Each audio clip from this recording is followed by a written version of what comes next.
Hello mga kabayan and hello world. Ako po si Nay, inyong love ambassador from Gifts for Everyone Worldwide. Isang maulan pero syempre magandang araw po sa inyong lahat.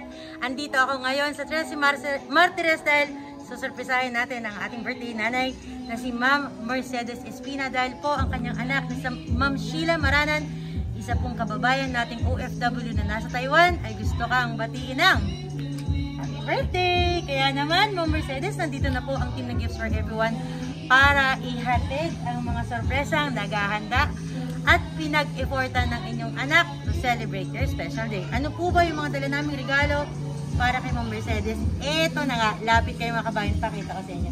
Siyempre, unang regalo, meron kaming dala rito mga pictures ni Ma'am Mercedes. Ayan siya. Thank you so much sa aming videographer.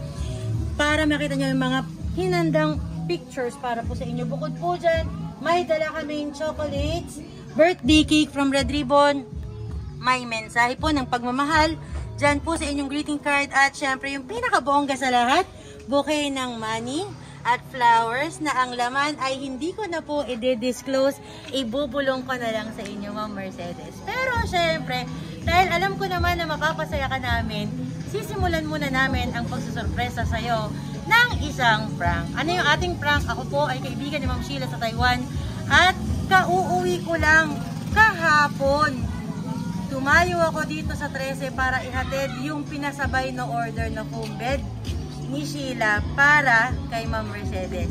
Pero ito yung catch mga kabayan. Dahil nga, binyahe ko to galing Taiwan, syempre mabigat at saka medyo malaki, may sisingilin akong 7,000 pesos kay Ma'am Mercedes. Ano kayang magiging reaction ng ating birthday nanay? Malalaman niya yun kasi pupunta na tayo sa bahay nila, kaya naman samahan niyo ako. Tara po, let's go!